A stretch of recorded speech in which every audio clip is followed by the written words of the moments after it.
bem, turma? Essa daqui é a segunda de uma sequência de 5 aulas de literatura desse bimestre. A gente está falando nessas aulas sobre literatura regionalista, focando aquilo que foi produzido no Brasil no começo do século XX até 1950, 60, no Nordeste brasileiro. A gente dá continuidade a essas aulas hoje falando sobre um outro autor bastante conhecido e bastante importante, chamado Graciliano Ramos. O Graciliano Ramos vai tratar também da seca do Nordeste, mas ele vai fazer isso de uma maneira um pouco diferente daquilo que a gente viu. O Graciliano é um cara muito preocupado com o componente psicológico da seca. Isso fica claro na maneira como ele retrata o que os personagens pensam.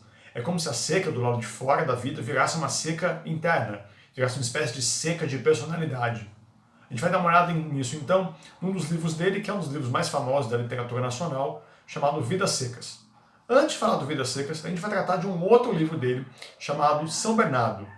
O São Bernardo é um livro um pouco diferente, mas também carregado dessa ideia do psicológico, porque ele vai trazer a narração em primeira pessoa, em tom de memória, de um protagonista chamado Paulo Honório. E o Paulo Honório é um homem muito ambicioso, que quer porque quer tomar conta dessa fazenda chamada São Bernardo. A gente vai perceber nesse livro como esse Paulo Honório é um cara que trata tudo que está ao redor dele como uma coisa para chegar ao sucesso.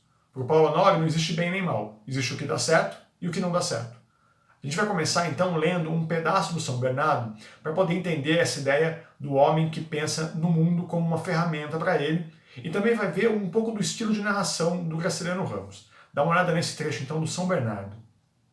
Quem está narrando a história do São Bernardo é o protagonista, é o Paulo Honório, e ele vai dizer o seguinte: o caboclo mal encarado que encontrei um dia em casa do Mendonça também se acabou em desgraça, uma limpeza. Essa gente quase nunca morre direito. Uns são levados pela cobra, outros pela cachaça, outros matam-se. Na pedreira perdi um. A alavanca soltou-se da pedra, batendo no peito foi a conta. Deixou viúvo e órfãos miúdos. Sumiram-se. Um dos meninos caiu no fogo, as lombrigas comeram o segundo, o último teve angina e a mulher enforcou-se. Para diminuir a mortalidade e aumentar a produção, proibi a aguardente. Concluiu-se a construção da casa nova. Julgo que não preciso descrevê-la. As partes principais apareceram ou aparecerão. O resto é dispensável e apenas pode interessar os arquitetos, homens que provavelmente não lerão isso. Ficou tudo confortável e bonito. Naturalmente deixei de dormir em rede. Comprei móveis e diversos objetos que entrei a utilizar com receio, outros que ainda não utilizo, porque não sei para que servem. Aqui existe um saldo de 5 anos, e em 5 anos o mundo dá um bando de volta. Ninguém imaginará que, topando os obstáculos mencionados, eu haja procedido invariavelmente com segurança e percorrido, sem me deter caminhos certos. Não, senhor, não procedi nem percorri. Tive abatimento, desejo de recuar, contornei dificuldades, muitas curvas. Acho que andei mal? A verdade é que nunca soube quais foram os meus atos bons e quais foram os maus. Fiz coisas boas que me trouxeram prejuízo. Fiz coisas ruins que deram lucro. E como sempre tive a intenção de possuir as terras de São Bernardo, considerei legítimas as ações que me levaram a obtê-las. Alcancei mais do que esperava, mercê de Deus. Vieram minhas rugas, já se vê, mas o crédito, que a princípio se esquivava, agarrou-se comigo, as taxas desceram. E os negócios desdobraram-se automaticamente. Automaticamente. Difícil? Nada. Se eles entram nos trilhos, rodam que é uma beleza. Se não entram, cruze os braços. Mas se virem que são de sorte, metam o pau. As tolices que praticaram viram sabedoria. Tenho visto criaturas que trabalham demais e não progridem. Conheço indivíduos preguiçosos que têm faro. Quando a ocasião chega, desenroscam-se, abrem a boca e engolem tudo. Eu não sou preguiçoso. Fui feliz nas primeiras tentativas e obriguei a fortuna a ser-me favorável nas seguintes. Depois da morte do Mendonça, derrubei a cerca, naturalmente, e levei para além do ponto em que estava no tempo do Salustiano Padilha. Houve reclamações. Minha senhora, São Mendonça pintou o diabo quando viveu. Mas agora é isso. Quem não gostar, paciência, faz justiça. Como a justiça era cara, não foi a justiça. E eu, o caminho aplainado, invadi a terra do Fidelis, paralítico de um braço, e a dos Gama, que pandegava no Recife, estudando direito. Respeitei o engenho do Dr. Magalhães, juiz. Violências miúdas passaram despercebidas.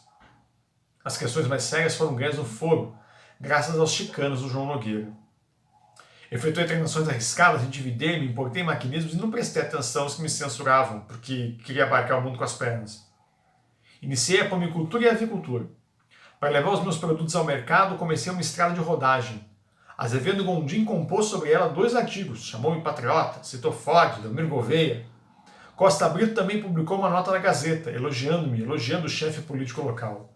Em consequência, mordeu-me 100 mil réis. Vocês perceberam nesse trecho como o Paulo Honório entende o mundo ao redor dele em termos de função. Então é curioso quando ele descreve a casa. Ele diz que ele não vai perder tempo descrevendo a casa porque ou aquilo vai aparecer ou já apareceu. E descrever os móveis da casa só interessa para quem é arquiteto e ninguém vai ler o livro dele nesse sentido. Então não vale a pena descrever a casa. Nota que é um homem tão ligado à ideia de função das coisas que até a narrativa dele está presa nisso. Se narrar aquele pedaço não tem função, ele não vai fazer. Percebam também como ele trata o mundo ao redor como coisas a serem servidas. Ele pensa nos funcionários dele como objetos. Então ele diz, em determinado momento, que ele perdeu um trabalhando. Quer dizer, ele perdeu um funcionário. Uma pessoa morreu. Mas para o Paulo Honório isso quer dizer, perdi um. Ou perdi outro morreu. Quer dizer, ele perde funcionários como quem perde chaves, como quem perde ferramentas.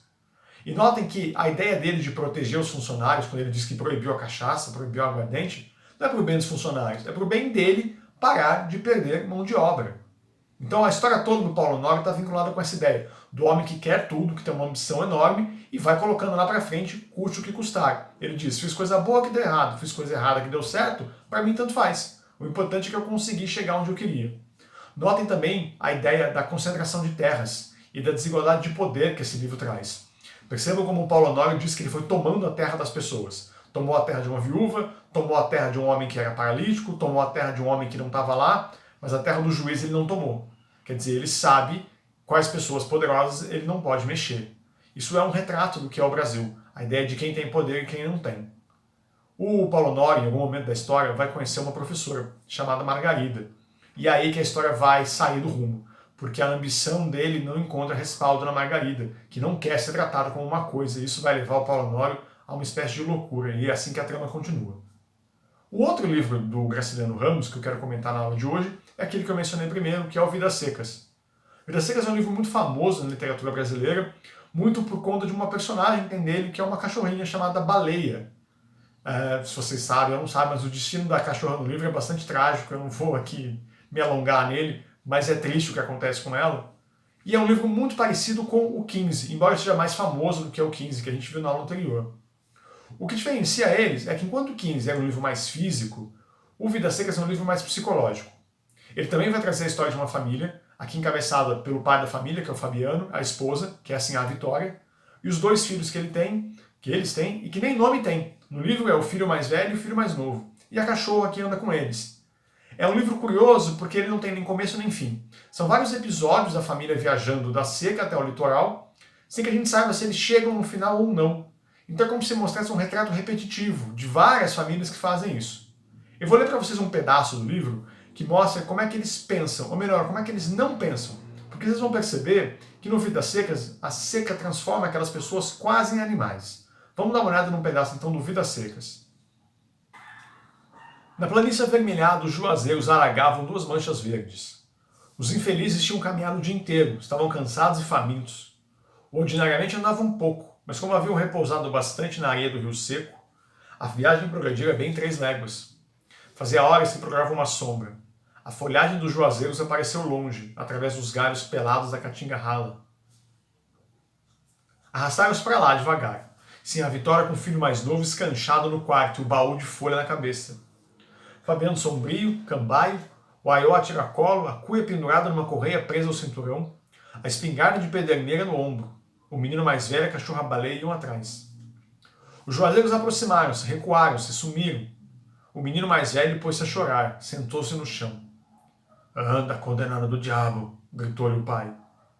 Não obtendo resultado, fustigou-o com a bainha da faca de ponta.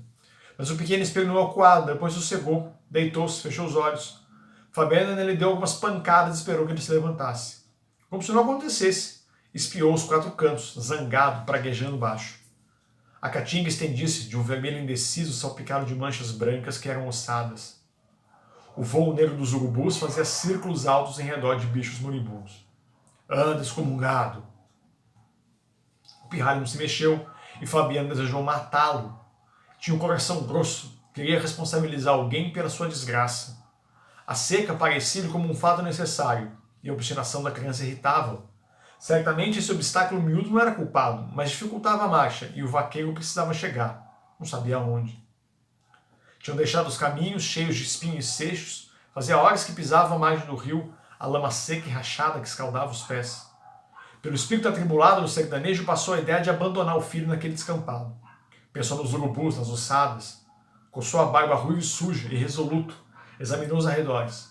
Sinhá Vitória estirou o beiço indicando vagamente uma direção e afirmou com alguns sons guturais que estavam perto. Fabiano meteu a faca na bainha, guardou-a no cinturão, acocorou-se, pegou no pulso do menino que se encolhia, os joelhos encostados no estômago, frio como um defunto. Aí a cólera desapareceu e Fabiano teve pena. Impossível abandonar o anjinho aos bichos do mato. Entregou a espingarda assim à Vitória, pôs o filho no cangote, levantou-se, agarrou os bracinhos que lhe caíam sobre o peito, moles, finos como cambitos. Se a Vitória aprovou esse arranjo, lançou de novo a interjeição cultural, designou os juazeiros invisíveis.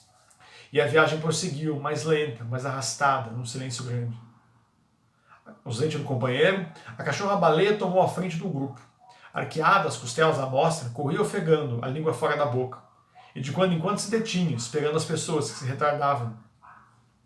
Nesse ponto, Baleia arrebitou as orelhas, arregaçou as ventas, sentiu o cheiro de preá, farejou um minuto, localizou-os no morro próximo e saiu correndo. Fabiano seguiu com a vista e espantou-se uma sombra passava por cima do monte. Tocou o braço da mulher, apontou o céu, ficaram os dois algum tempo aguentando a claridade do sol. Enxugaram as lágrimas, foram agachar-se perto dos filhos, suspirando, conservaram-se encolhidos, temendo que a nuvem se tivesse desfeito, vencida pelo azul terrível, aquele azul que deslumbrava e endoidecia a gente. Miudinhos, perdidos no deserto queimado, os fugitivos agarraram-se, somaram suas desgraças e os seus pavores. O coração de Fabiana bateu junto do coração de Sinhá Vitória. Um abraço cansado aproximou os farrapos que os cobriam. Resistiram à fraqueza, afastaram-se envergonhados, sem ânimo de afrontar a nova luz dura, receosos de perder a esperança que os alentava. Iam-se amodorrando e foram despertados por Baleia, que trazia nos dentes um preá. Levantaram-se todos gritando. O menino mais velho esfregou as pálpebras, afastando um pedaço de sonho. Sinhá Vitória beijava o focinho de Baleia, e como o focinho estava ensanguentado, lambia o sangue e tirava proveito do beijo. Vocês puderam perceber nesse trecho como o quadro da família do Fabiano é triste, é deprimente, é degradante.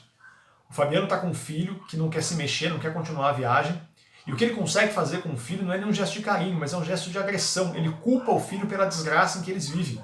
Ele chama o filho de excomungado, que é um xingamento bastante sério. Então percebam que o Fabiano não consegue falar com o filho, e o filho também não diz nada de volta. O que o Fabiano consegue fazer é cutucar o filho com a faca, para ver se ele se mexe. E passa pela cabeça dele deixar o filho ali, para que os urubus comessem a criança. Ele se arrepende dessa ideia e acaba recuperando o filho, levando o filho dali. Por outro lado, assim, a Vitória, que é a mãe da família, nem fala. Percebe que em vários momentos do texto ele diz que ela aponta as coisas com o beiço, com a boca, e faz barulhos guturais, que é o som com a garganta, faz É só o que ela consegue fazer. Por outro lado, a Baleia, que é a cachorra da história, parece ter mais desenvolvimento, parece ter mais reflexão do que eles. Ela observa a família, isso vai acontecer em vários momentos do livro, para descrever a Baleia como um ser pensante. O final dessa passagem é bastante sintomático dessa ideia da animalização. A baleia caça um preá, que é uma espécie de rato, que tem muito ali naquela região do sertão, e leva para a família comer.